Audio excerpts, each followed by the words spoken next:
pick who he be fight with. Right. Like if you sit and you go, oh, I'm not going because this. For him, but I think I can take him. So be throwing rocks and hiding their hand, right? They be throwing rocks and hiding their hand, and I don't like them kind of individuals. Insinuate, be extorting people. Ain't no money in that. Real nigga ain't gonna have that no way. You know, check in for what? I mean, I don't want to impose one. 50 Cent just snapped on Jay, Prince, and it's getting wild. Jay.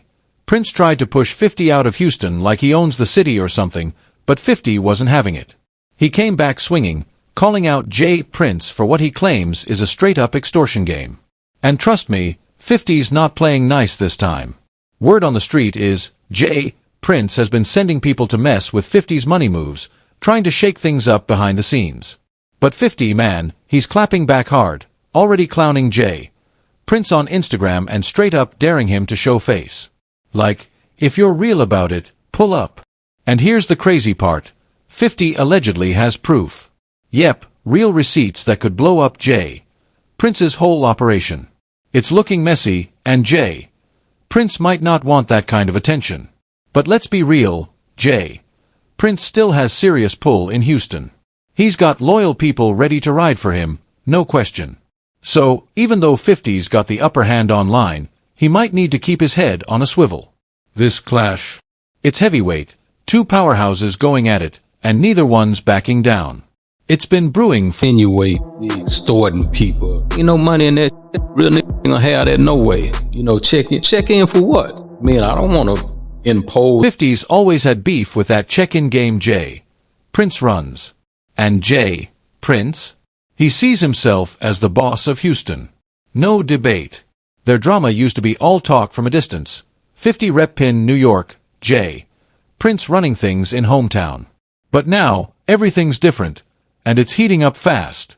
When 50 Cent packed up and moved to Houston, he didn't just switch up his zip code, he brought everything with him. His whole empire shifted south. He first dropped the news on Twitter with a slick line. I love New York, but I live in Houston now. I'll explain later. And oh, there was definitely more to the story. One reason. The man was tired of getting taxed into the ground. He'd already blasted New York for jacking taxes up by 62%, saying it was killing his business. Like any smart hustler, 50 dipped before Uncle Sam could grab more of his bag. But that wasn't the only play. 50's been eyeing Houston's music scene for a minute. Hometown's been a major hub for rap, hip-hop, and trap, and 50 saw a goldmine. He's not just a rapper, he's a full-blown mogul who's all about entertainment, culture, and cashing in. Moving to Houston gave him access to a city full of talent, style, and big business energy. And let's not forget about Branson Cognac. Yeah, 50 was out here hitting every liquor store in the city, putting his bottles on full display. Some folks think he saw a strong market in Houston and wanted to be close so he could lock in deals, push the brand, and make power moves in person. But Jay Prince? He wasn't feeling it one bit.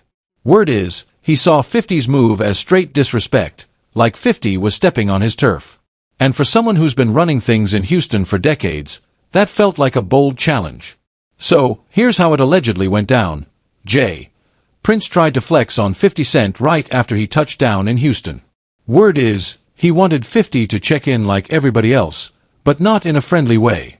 He sent his crew to press 50, trying to make him drop some stacks just to move around the city. But 50? He wasn't about to fold to anybody. He clapped back instantly, letting Jay Prince know he rolls with his own security. Top tier, no joke, and he wasn't going to be bullied or extorted over this so-called check-in nonsense. A sucker to me, a sucker's pick who he be fight with. Right. Like if you sit and you go, oh, I'm not going because this. I won't fuck with him, but I'll fuck with this one. Yeah, I think I can take him. Right. You want to fight the nigga you think you can beat. And just to make sure the message hit loud and clear, 50 called him out directly. That move. It lit a fire under Jay Prince, and he wasn't happy at all. Rumors started flying that Jay Prince tried to shut 50 down with a no-fly zone, basically banning him from doing business or moving around freely in Houston. But again, that didn't land. 50 didn't hide. He didn't slow down.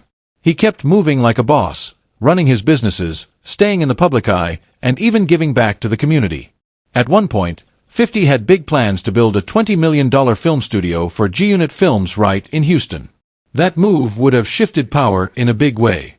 But then, boom, he shut the whole thing down and took the project to Shreveport, Louisiana instead. Quiet power. So Melcy, you may not know this. You had the opportunity to take Houston. Yeah. But you chose Shreveport. Yeah. And Houston didn't have the same. They embraced me. They good. Like I got out there, they showed me a lot of love. But Shreveport had the infrastructure already here. Like even the tax incentive was. And check this. In 2022, about a year after he hit Houston, the mayor straight up gave 50 the key to the city and declared an official 50-cent day. Now that's legendary. This all popped off during Houston's annual Thanksgiving Day parade, and the spotlight was all on 50 Cent. Mayor Sylvester Turner didn't hold back. He called 50 one of the most influential people in the city, a rapper, artist, businessman, and straight-up philanthropist who's been putting in real work. The mayor even shouted out how 50's been changing lives, especially in high schools, turning teens into future bosses through his G-Unity program. Then came the big moment. November 24th was officially declared 50 Cent Day, and the mayor made it crystal clear. 50 would always have a home in Houston. The crowd. They went crazy with love. You could feel the respect in the air. They weren't just hyped about the fame, they were welcoming him as one of their own. And 50, he matched that love with some serious energy in his speech. 5. But while the city was lifting 50 up, Prince was probably somewhere fuming, grinding his teeth and throwing punches at the wall. City of Houston, but he didn't just come here to live. He has been helping out on so many causes in this city.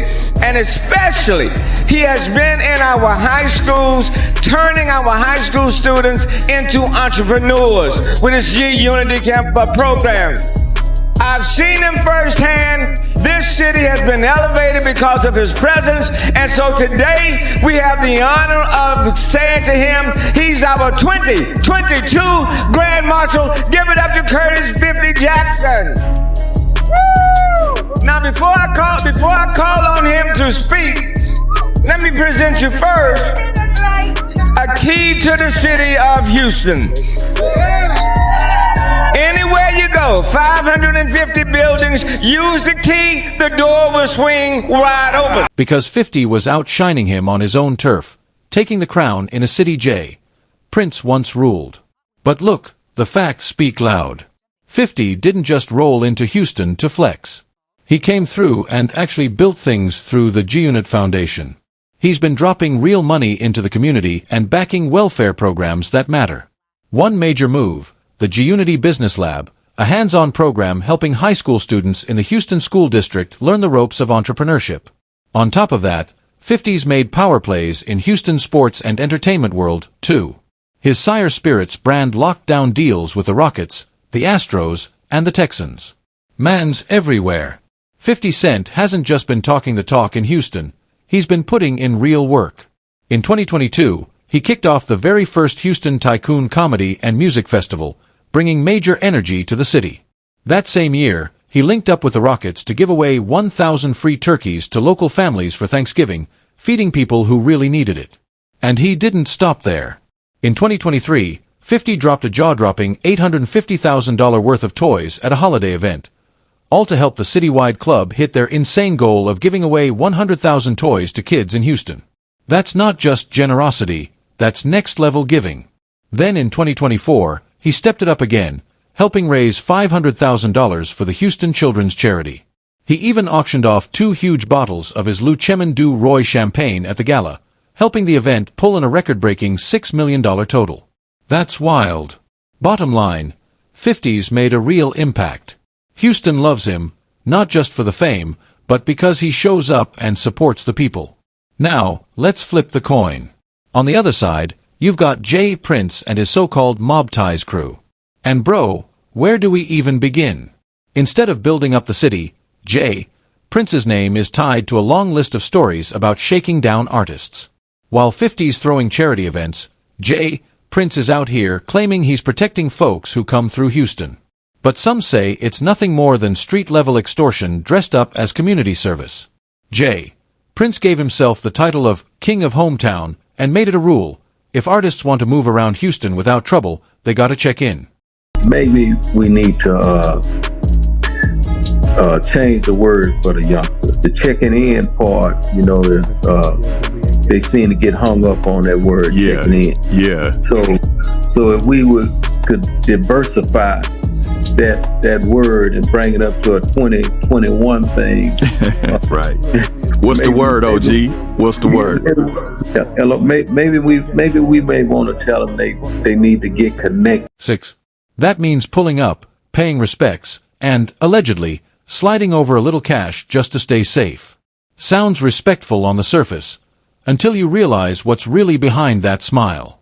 Because the whole check-in thing, it's not just about saying what's up, it's about dropping serious cash. J. Prince claims it's for protection, to make sure nothing happens, and in case something does, you can get your stuff back. But here's the catch, it ain't really optional. If you What she said? Don't turn me down. What you on, folks? Don't turn you down. Yeah, man. What you on, folks? What you mean what I'm on? What you on, man? What the deal there? What up? What up? You want to buy your shit back or what? You ain't you flunked out. I'm trying to see where you at. You dumb. What you got? $20 out of car? Nah, nigga. You know what we got? Nigga, started that cap. Man. Capping, bro. They gonna believe anything. You want me to start my car? I just took a picture in the same car today with my little boy. You bitch ass niggas on this bitch like y'all stole something. If you try to skip the fee and trust your own security, that's when things start to, coincidentally, go wrong. Artists who don't play along suddenly find themselves in bad situations, getting jumped, losing chains, money, or worse. Little homie, young boy, place got broke into. People went in his place, disrespected different things, and you know, I got a call about it. And the little homies that went into this place want to make that right because they understand that, you know what I mean, young boy family is okay with me. And as you can see, homie, to make a long story short, I got your keys to your Rolls Royce, I got your keys to your McLaren, you know, all that shit that they took, and the homie, Shakur, what you got, home? We got your Rolls Royce umbrellas. We got your keys. We got a bunch of other shit, so get in contact with us, bro. It's like a silent threat wrapped in street politics. One major example, NBA YoungBoy. When YB pulled up in Houston for business, he didn't check in. He wasn't with all that. But not long after, his spot got hit. 2 masked guys broke in and took chains, cash, and even keys to his luxury whips. Then came the twist. Someone contacted him, demanding $30,000 just to get his stuff back. But YB wasn't about to be played. He clapped. Hey, I don't want no friends. I don't want no new relationships. All that pussy, I don't respect none of that, man. If you got something for me, man, they got plenty around me you could call. I ain't nigga. It's plenty ways you can get in touch with me. Man, don't get on no internet and do nothing publicly. Don't do nothing dealing with no publicity, none of that pussy. And I'm good on keys, gangster. When you buy shit cash, two keys come with the car anyway. Mind your business. Clapped back hard, calling them foolish and saying he wasn't paying a dime. 7. Out of nowhere, J. Prince jumped in. He tagged YB in an IG video, saying he now had the stolen goods, and told him to get in touch if he wanted them back. Like, what? YB wasn't buying any of it. He saw that things have changed. We not your little niggas. Like, the way you talking, I don't get what you mean. We're not your little niggas. Like, for real, all that big homie stuff, that's for little niggas. Little niggas have big homies. We're not little niggas, so we don't even respect big homies. I know Killer doesn't, and for me, I never respected niggas in the streets. That's why I always got the problems I got. Niggas would tell me, Mace, chill. No, chill for what? Who is this nigga? That's how I feel listening to this, man. Like, I want to respect you, but I can't. And I'm going to tell you why. Because if I got a little, like the dudes that raised me, if I was out of pocket, they would tell me I'm out of pocket. They wouldn't let me put them on a crash out mission. They'll say, yo, Mace, listen. Around here, we don't send niggas to do nothing for us. we don't pay niggas to handle our problems. You gotta put in your own work around here, Lord, man. That's what you were supposed to tell them. You can't go out here and talk crazy and then send me on a mission. Nah, this is where the game got messed up. When young niggas started sending old niggas out, and just cause this little ignorant nigga got a few dollars, he make all of you that's supposed to be real run after his mission. This is a problem, Jay Prince, and I'm gonna tell you like this, if you're 60 years old. Right through the act, and wasn't quiet about it either. He blasted Jay Prince for pulling a publicity stunt instead of doing the right thing in private. According to YB, if Jay Prince really wanted to help, why go to the internet like a kid? He didn't hold back, calling Jay Prince out for trying to act like a hero in public when the whole setup felt shady. Imagine being almost 60 and still doing IG posts about street drama. YB made it clear he didn't need that kind of help. He knew exactly what was going on. That Wole setup reeked of extortion. YB realized that if he reached out to Jay Prince, he'd probably end up paying even more than what the original robbers asked for. 9. So he stood his ground and didn't give in. Smart move. And YB ain't the only one who's called Jay Prince out. Cameron and Maze even aired him out on their podcast. It is what it is. They clowned Jay Prince hard, saying a man his age shouldn't be out here still playing street games. At this point, he should be retired, passing down wisdom, not drama. 10. Let's talk about those loaded dice games. Yeah, you heard right. Jay Prince and his sons allegedly host dice games for rappers visiting Houston. And word is, those games might be part of the same pressure tactics. Happen. But here's the thing, and this is what people don't understand. We ain't never had nobody to attack us. If you know what I mean. You know, when a man attack a situation with a weapon, then, you know, it become a playing field where, you know, any and everything goes. So that's what we're dealing with right here, and that's the root of this situation.